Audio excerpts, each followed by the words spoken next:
It's Monday. Happy Monday, everybody. Bud and I thought we would come on online and talk about PulseX because Richard Hart decided to come and talk about PulseX on Christmas. And because Christmas was lonely for some people, he decided to come and talk about things. And I was going to talk to Bud yesterday about it, but I guess on his side of the pond, they have an extended Christmas and they have Boxing Day. Like I don't quite understand that. You guys just don't want to end Christmas, do you? You just want to go on to the Boxing Day. And is there anything after Boxing Day that you guys celebrate? Well, I mean, this is one of the best Christmas periods I can remember because Christmas fell on Saturday. So Saturday and Sunday is Christmas Day and then Boxing Day. And then we have two bank holidays to follow those two. So it's a Oh, 4-day festive period. But oh my goodness. with all the restrictions and the things, like it's a little bit challenging to know what to do with our time. But we've got family around and stuff like Yeah. that, so it's good. But yeah, we have Boxing Day. Boxing Day. You don't have Well, that then? happy holiday. No, we unbox at Christmas and that's it. And then we throw everything away. And then we're on to waiting for New Year's a week later. So yeah, no Boxing Day. I know in the great north of us in Canada, they have Boxing Day. I was talking to my good friend over in Vancouver, and we caught up, and he was celebrate Boxing Day, but that was about it. So this all really started because Richard decided to do a couple of videos and kind of just promote things. And in Richard Hart fashion, he shared a lot of words, but not a lot of information. And I'm going to let Bud kind of take over and talk about what Richard really talked about. Yeah, yeah. So just let me jump on and share the screen then because Sure. that could help. Like just let me.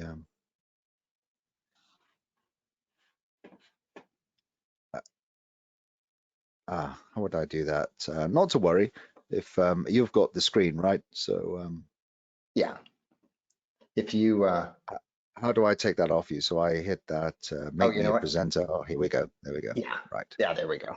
And show my screen.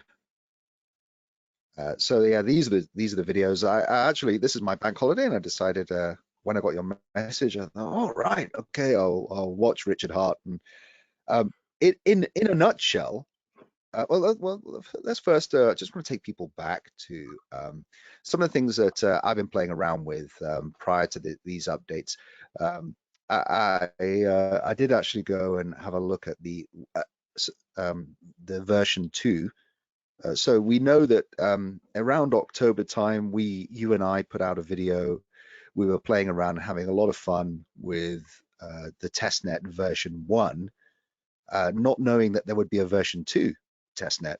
So now they released a version 2, and here on my screen are the details that I put in, and I kind of followed the official channel to get these details. I would recommend if anyone's going to do this and play around with version 2 that they don't take things off our screen, but they actually go to the official GitHub and actually pull the data off there. But I just basically went into my PulseChain testnet and updated this new PRC URL to then say V2, and then the block explorer is V2, and that gives us and it's the same chain ID. So this is version 2. They're still testing this, obviously. In the update then on the video, we're expecting and we're all waiting for the one big thing, which is the mainnet launch of PulseChain. So, I went through this hoping that we'd get some clues on when this is going to launch. We've been patiently waiting, and really there was nothing new from Richard Hart. We do know that there is going to be, just to make things a little bit more confusing, there is now a second sacrifice phase. This has nothing to do with the PLS coins that we were sacrificing to in the hope to get lots of PLS over the summer. I don't know if you remember that, George, the sacrifice Mhm. phase that we all went through, Yep, yep. which was something brand new to crypto, and really we were, learning and going through that whole process. Well, now there's, as we suspected, that like the word sacrifice has become like synonymous with basically an ICO or an ISO, and and um, and so there's now a sacrifice of PulseX, and in its simplest terms, for me to try and understand this, I think of PLS, the Pulse chain, as Ethereum, but it's its own version of Ethereum, and like a fork of Ethereum. And then we have PulseX, which is a fork of Uniswap, and it's a way of them distributing this fork of Uniswap. I've thought about this, and with the delays that we've experienced, me personally, I am not going to be participating in this PulseX, this sacrifice, um, and I think you're not participating as well, George. Is that right? Yeah, because I think this goes back to if you're new to the group, one of the things that you'll remember is that we did this back in the summer, and originally Richard said the clone or the snapshot date would be in August. Well, August, September, October, November, December.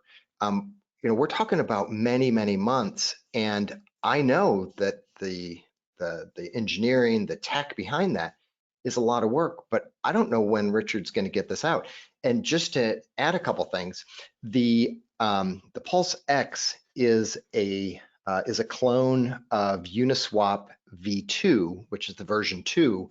The version 3 he can't use because that is it's not open source yet. I think it's going to be 2 years before it becomes open source. So he's using the latest version that's open source for Uniswap for PulseX. The other thing, there is something new though, and Richard kind of pointed this out. If you look at the little image that's going where it says world largest airdrop, that shirt is brand new. And I think he said it's about what, $6,000 for that shirt? Yeah, I mean, Yeah, it's a Gucci, yeah, and yeah, I mean, if we want to have a competition, look at his necklace there. Is I think that's a few. I want to say a few 100,000, but I mean, it's yeah, ridiculous wealth around there. yeah. In the list of watches and that kind of thing. So really, there's nothing that anybody can do. And it looked like to me, I was an hour and a half in, and I was like, I have other things to do, like stuff with family and work. But there was nothing new. There were no action items except for look what's going to come out soon. And as you saw in the first part of the video, the website hasn't even been launched. So there's really nothing to do until we hear um, more from Richard and spend another 3 to 6 hours on videos to see if we can get some crumbs out of it. I mean, is that your take on it, Bud? Yeah, absolutely. Look, I mean, in terms of the students and the binge team that actually participated in this, like us, we're just patiently waiting for the launch of PulseChain PLS. It is exciting because we do know that it's highly likely we're going to get most of our ERC20 tokens cloned over to the PulseChain, and there will be potentially some value there as soon as they start trading. So if we think back to how we were on the testnet, we were playing around with sending SHIB, sending absolutely a load of them. We do Yeah. know as well, but so some of the points that I can recall from this 3 hour session, and most of it was Q&A, that the likes of the Ethereum whales are going to be completely and utterly basically diluted so that they will not be able to dump on the price. The second thing is that the wallets that we sacrificed to, the wallets are not dumping the PLS, and so in a way, his his point is that there's not going to potentially be a dump of this PLS when it comes out. So I'm hoping that that can potentially hold its value, and there may be something out of it. But I mean, certainly, look at we want this to happen, don't we, George, between now and the next 2 months, because that's when we're holding ERC20 tokens, unless Yeah. he does backdate the snapshot to when we were. I mean, actually, that's the one thing that, if you think about it, that is highly attractive for us, is that if he does do this mainnet, but then backdates it to sometime, October, November, December, any of that time period where all of us are holding, our positions in our like ERC20s, and we should get like a really good, a good investment, even if we're out and it's like March, April, May time. So the only way we can lose on this Pulse chain is that we come out of crypto completely, and then he actually launches the mainnet with the snapshot of a time when we're out. Yeah. So Yeah. And I don't know if that's going to be likely. yeah, and that is my guess, that he's going to backdate it, because that's something that Richard would do, and it would be kind of like I told you so, you should have held, because this is what we did. And I wouldn't be surprised if he said the end of August, whatever you held is what you held, and that's what's coming over to Pulse. But we'll see. I mean, Richard's a very eccentric guy, and Richard does what Richard does, and there's not much we can do about that. But he has cleaned up his mouth, which I kind of noticed. I didn't hear one bad word come out. So I guess we're getting somewhere. No. So really, in conclusion, then, is that there's really no action items. There's some updates, and you can obviously, if you want, go through the 3-hour video. But I think you'll find it's a lot of repeating the same talking points that we've already come across. I mean, there's a big push to the community to try to promote this. Some people talking about trying to get it onto a Mr. Beast's radar. Whether that happens or not, I don't know. But he really does want the community to start, like, pushing this and designing on it and developing on it. And all we're at the moment is holding our breath and hoping that it is the same success as as Hex. Yep. Knock on wood. Well, it's been 15 minutes, and we've said the same that Richard has, which isn't that much, except for hurry up and wait, and we'll see when he decides to release things, and then we'll have a little bit more information to share with you. And when he does, Bud and I will be back, and we'll share. But George, let me just Sure. just one last thing is that I do recall that going through the Pulse chain was really beneficial for me personally, because I did actually go through like a lot of the Binance Smart Chain, and so if anybody wanted to re-go through some of that, that's still relevant. Learning about the ability to do Uniswap trades on other chains like Binance Smart Chain, and the fees were very, very good. Certainly on Polymatic as well.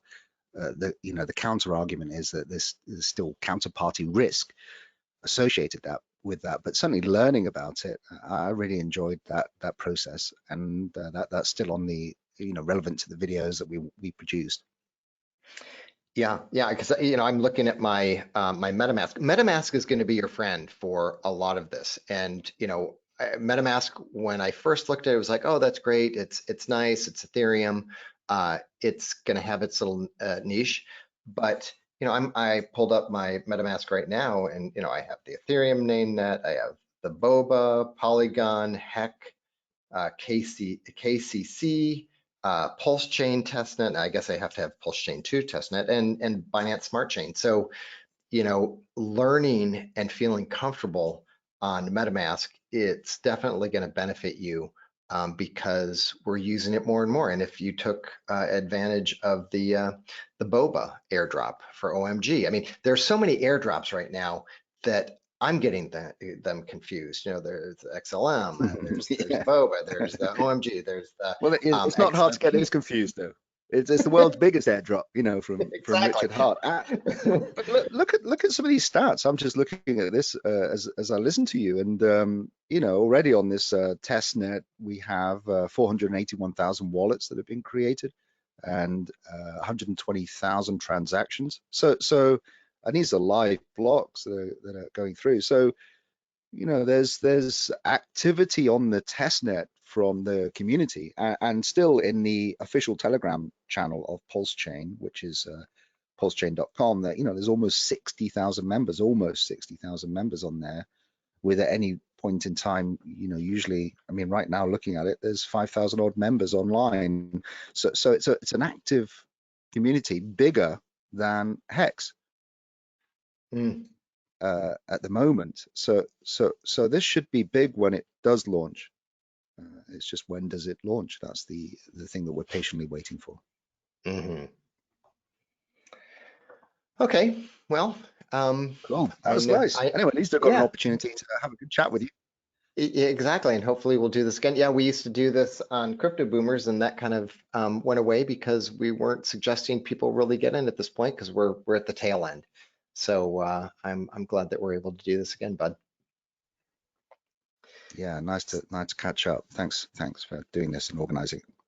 Yeah. Well, everybody, thanks for joining us. And when we know more, we'll let you know. Have a great day. Thanks.